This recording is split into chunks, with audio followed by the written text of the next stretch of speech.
Alors du coup, ça fait, 15 jours, hein, maintenant qu'on est, confinés, heu, 2 semaine et alors, personnellement, dans l'ensemble, ça va plutôt bien, mais c'est vrai que j'avoue, avoir eu des moments un petit peu de blues, des coups de mou, voilà 2 ou 3 fois, hein, cette semaine et c'est vrai que le chant qu'on vient de chanter là, il y a une strophe qui est très particulière et qui me parle et qui dit: «Si la peur m'envahit et mon âme chavire, créateur de la vie, mon secours est en toi». Et c'est vrai que, ces inquiétudes sanitaires, parfois même alimentaires, on pourrait même, dire, économiques, parce que beaucoup, aussi annoncent, une crise économique, sans parler de la crise, climatique, hein, qui pourrait aussi et qui est là, déjà. Et tout ça, ça peut vraiment nous tourmenter. Ça peut même nous amener à avoir des sentiments de peur, très, très forts et heu et finalement cette peur qui, je me suis dit, est comme finalement ce virus qui se propage, mais encore peut-être beaucoup plus vite que le Covid-19 et cette peur aussi peut faire encore plus de dégâts en nous et je me suis posé la question, cette semaine: «Mais quel antidote est-ce que je pourrais avoir pour moi?»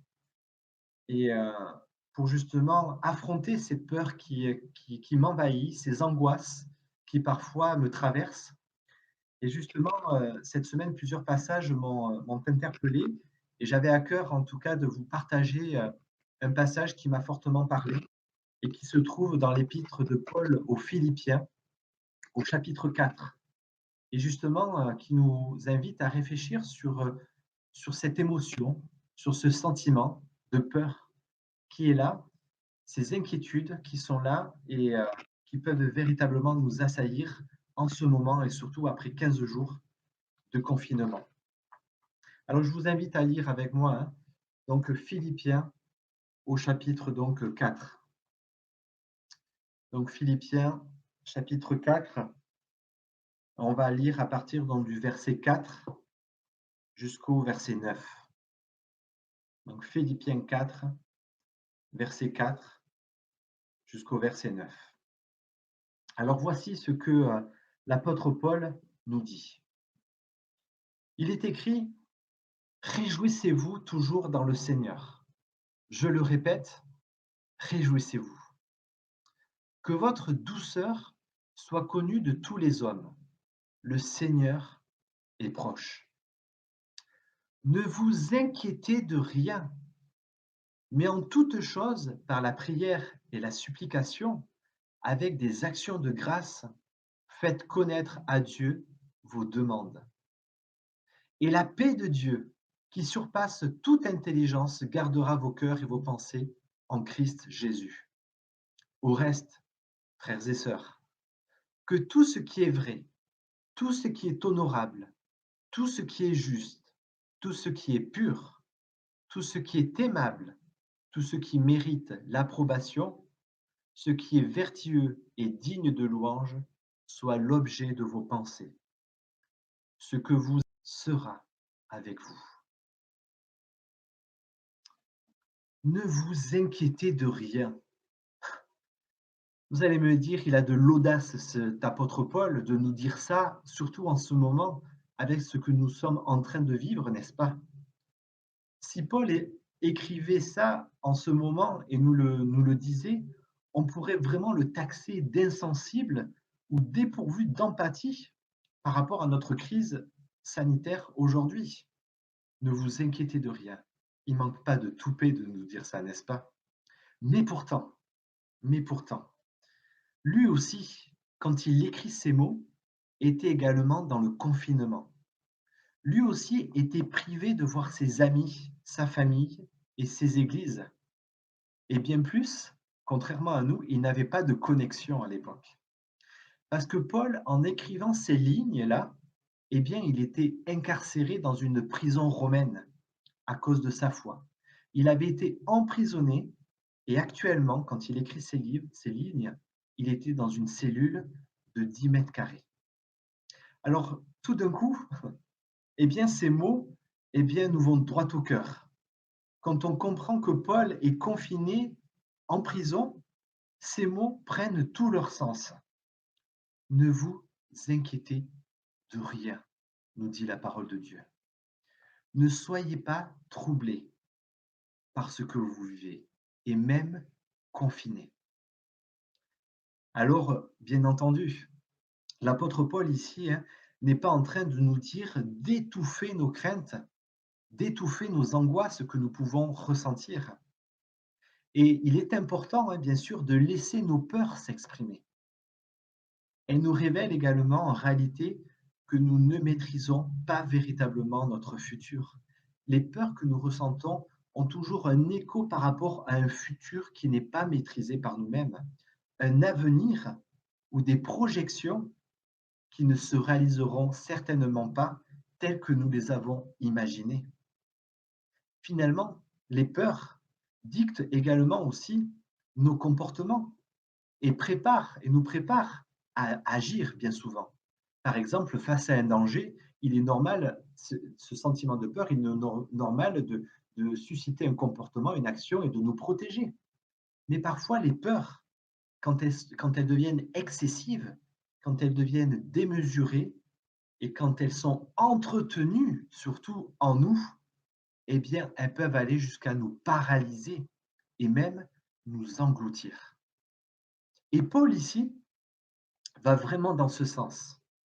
Il nous invite donc à ne pas entretenir les soucis et les inquiétudes qui sont en nous, à ne pas nous inquiéter jusqu'à en être paralysés.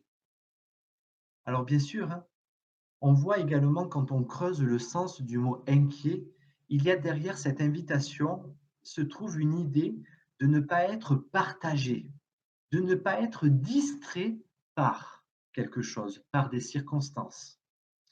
Alors je me rappelle quand j'étais jeune conducteur, j'avais encore le A sur mon coffre et à l'époque j'avais une Renault Super 5 qui était blanche et un jour en allant à l'université, eh bien, j'arrivais sur un rond-point et je ne sais pas pourquoi, ce jour-là, sur ma gauche, il y avait un semi-remorque, un gros camion qui était arrêté et mon attention, en fait, s'est portée sur ce camion.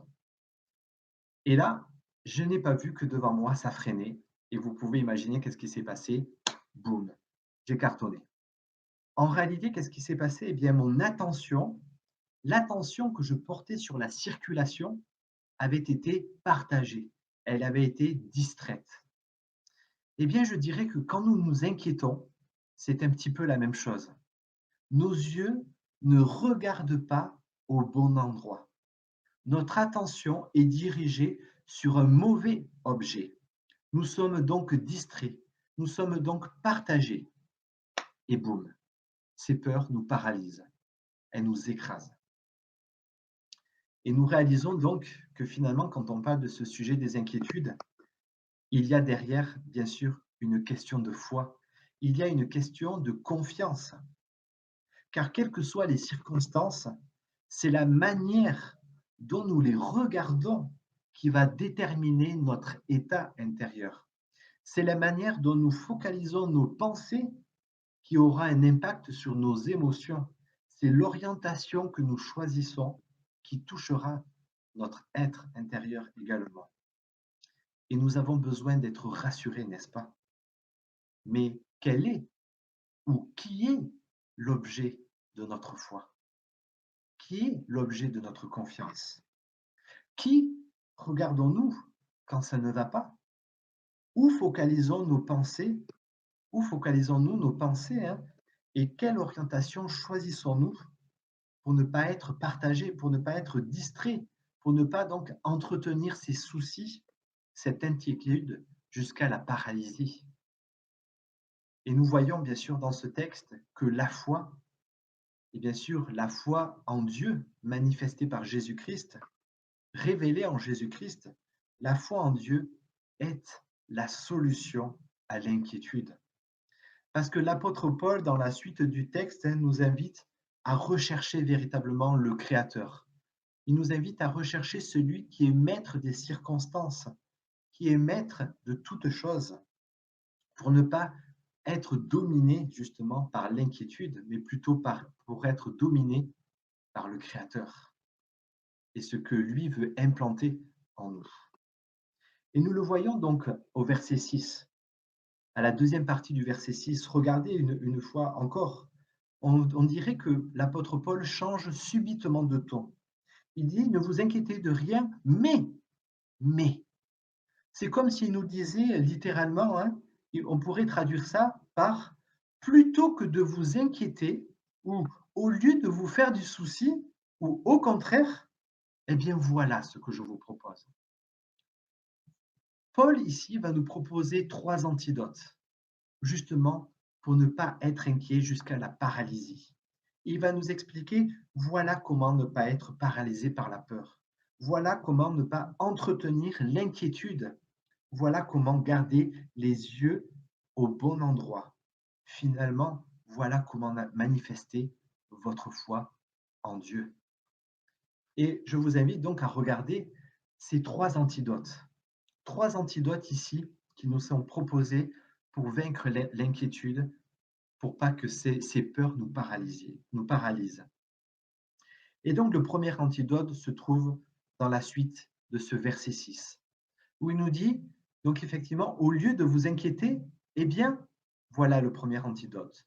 Eh bien, par la prière, en toutes choses, par la prière et la supplication, avec action de grâce, faites connaître à Dieu vos demandes et vos besoins.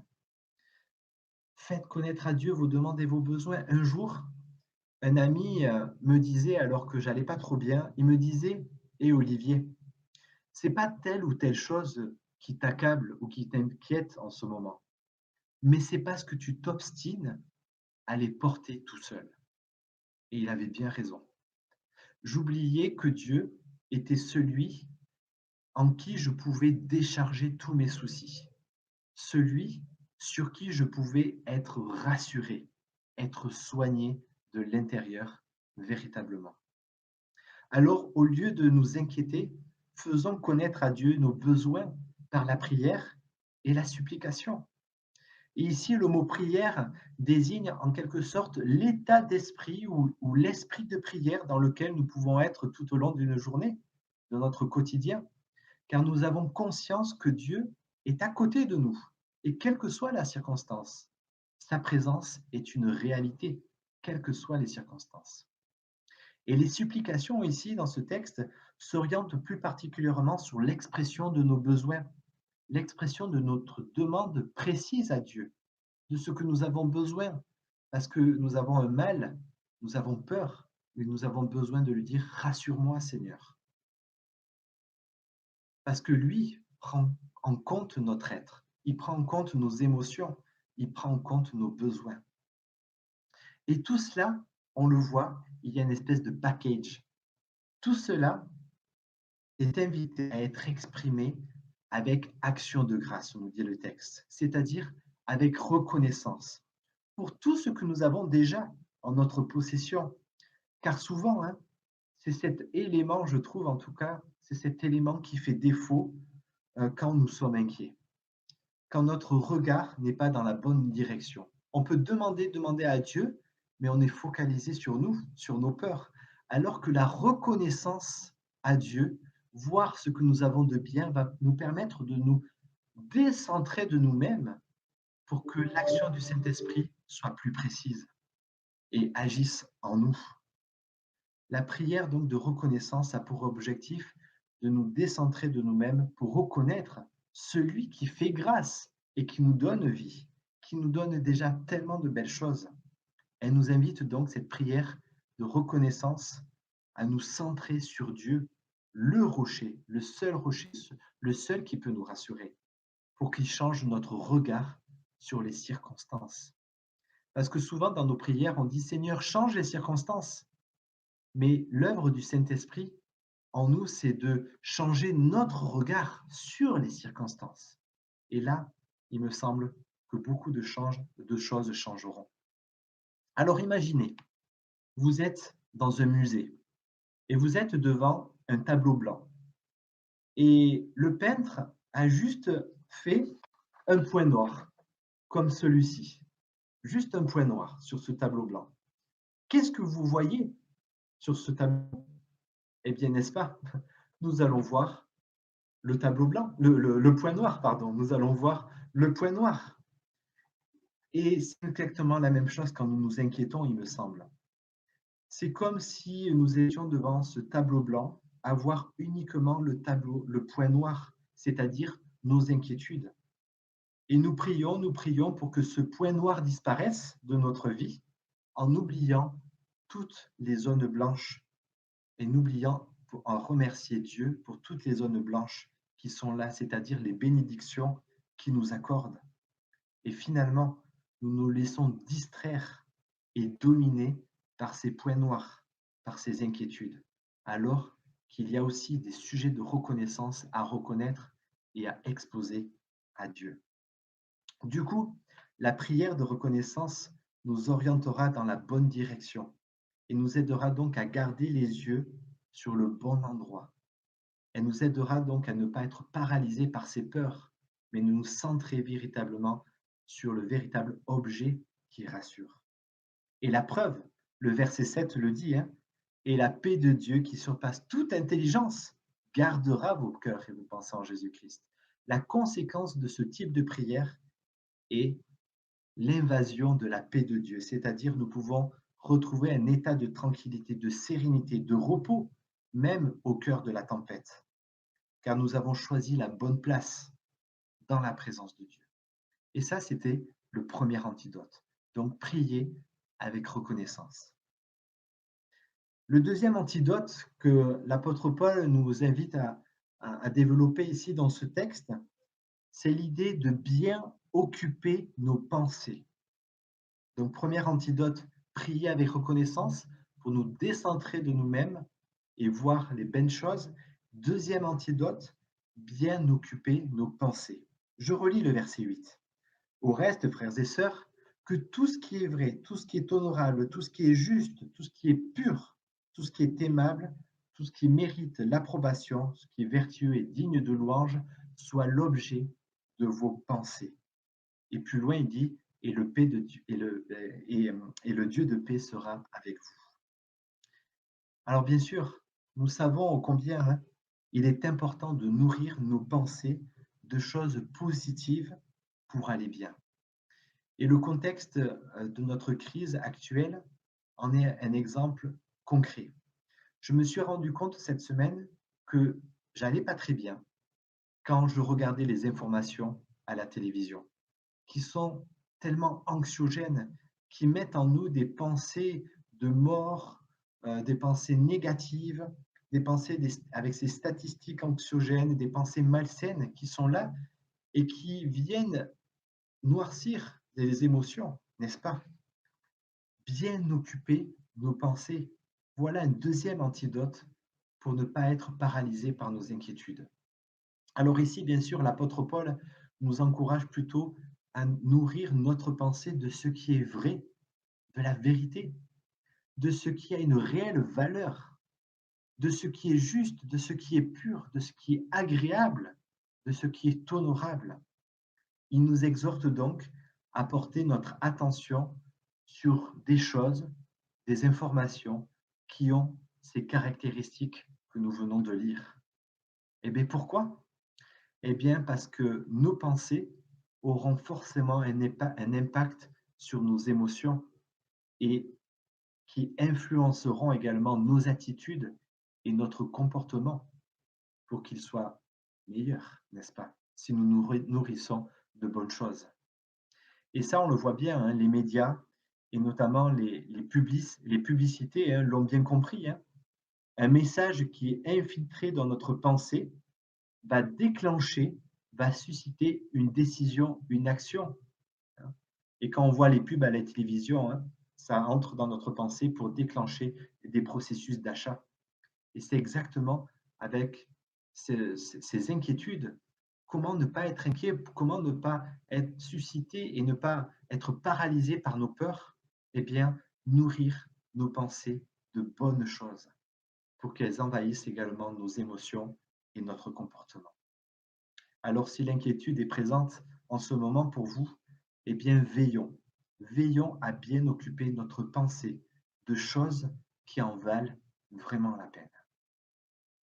Et le troisième antidote, je termine par celui-ci, c'est l'antidote que Paul développe au verset 9 et que je dirais que ce troisième antidote, c'est de suivre un exemple encourageant.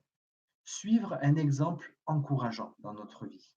Regardez à nouveau ce qui est écrit au verset 9. Paul dit, ce que vous avez appris, ce que vous avez reçu, ce que vous avez entendu et ce que vous avez vu en moi, eh bien pratiquez-le et le Dieu de paix sera avec vous. On voit ici que l'apôtre Paul, en tout cas on le connaît dans le sens qu'il avait une relation très particulière avec l'église de Philippe.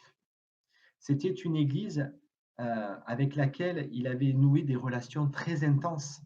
Dans son épître, il ouvre son cœur véritablement à ces chrétiens-là de Philippe. Et les Philippiens également tenaient Paul tout particulièrement à cœur. Il y avait eu un soutien financier très fort, il y avait des mots très très forts qui avaient été prononcés à l'égard de Paul. Donc une relation toute particulière. Et Paul ici n'hésite pas à les encourager à suivre ces enseignements qui avaient été démontrés par sa vie, tel un exemple à suivre pour surmonter aussi l'inquiétude. Parce que quand l'inquiétude, les peurs sont en nous, eh bien, il me semble aussi, et c'est le troisième antidote, il me semble essentiel d'avoir quelqu'un à qui en parler. Avoir quelqu'un, un exemple, un mentor, un ami, à qui déverser ces émotions qui nous traversent, pour que nous soyons écoutés, que nous soyons encouragés et que on y remédie, on gagne sur ce sentiment de peur. Quelqu'un avec qui nous pouvons suivre ses conseils, quelqu'un à qui nous pouvons suivre également son expérience de vie. Et c'est un petit peu également ce que nous avons voulu mettre en place dans le réseau, ici en Picardie, avec ces chaînes d'appel pour que chacun nous puissions être encouragés, écoutés quand ça ne va pas. Donc n'hésitons pas à nous appeler et à nous encourager pour aussi déverser quand la peur, les inquiétudes eh bien, sont là. C'est un autre antidote pour ne pas être paralysé par ces peurs. Alors ma question aujourd'hui, c'est est-ce que vous avez quelqu'un à qui en parler? Et c'est vrai que parfois, ce n'est pas simple de trouver une personne de confiance à qui parler et déverser ses émotions, à être vraiment authentique à 100%. Mais si vous ne trouvez pas cette personne, il reste tout de même une personne qui est là. Il reste Jésus-Christ, qui se propose ce matin également d'être votre ami fidèle et tendre, à qui vous pouvez décharger tous vos fardeaux, tous vos soucis, car lui seul prendra soin de vous. Il est un exemple à suivre qui nous amène et qui nous amènera à gagner la victoire sur nos peurs. Pourquoi? Parce que lui a gagné la victoire à la croix et que en lui, nous pouvons également avoir ces victoires pour notre quotidien et notamment pour ces sentiments d'inquiétude et de peur qui sont là jusqu'à nous paralyser bien souvent. Alors, nous avons peur? Oui, un peu, peut-être, non. Moi, j'ai peur. Cette peur vient là. Mais je veux rappeler ces trois antidotes. Prier en voyant ce qui est bien autour de moi, en reconnaissant les belles choses que Dieu me donne. Bien occuper mes pensées et ne pas aller vers des informations anxiogènes, mais nourrir mes pensées pour que mes émotions soient aussi impactées, également mon comportement. Et enfin, suivre un exemple encourageant, pouvoir parler à quelqu'un, pouvoir dire, voilà, j'ai peur, et pouvoir aussi l'exprimer à celui qui a gagné la victoire sur toutes les peurs. Christ est notre véritable sécurité. Il est notre véritable assurance. Nous pouvons donc nous confier en lui. Et pour terminer ce moment, de réflexion. Je voulais que l'on puisse chanter. Alors j'espère que ça va pas bugger, mais ce deuxième chant qui dit je me confie en toi. Je sais que tu es mon Dieu, mon avenir est dans ta surmain. Oui, dans ta surmain.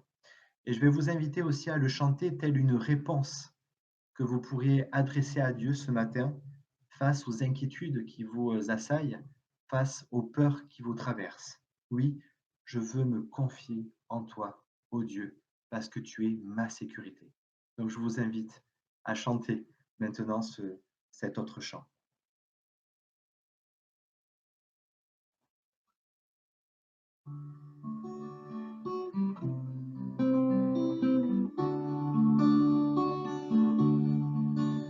Je me confie en toi. Je sais que tu es mon Dieu. Mon avenir est dans ta sûre main.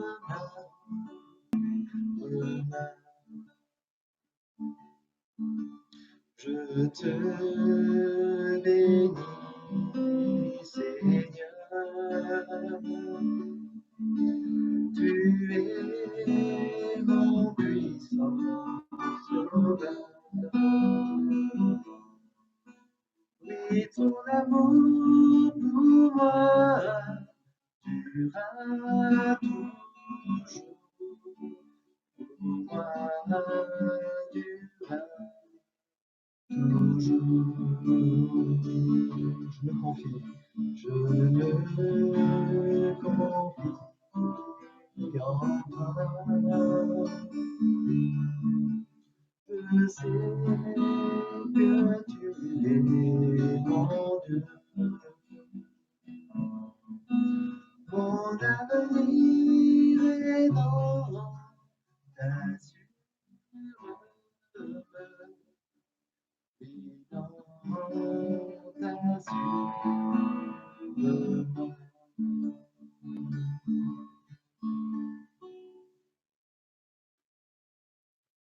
À tout bientôt. Ciao, ciao. Je vous embrasse. Ciao, ciao.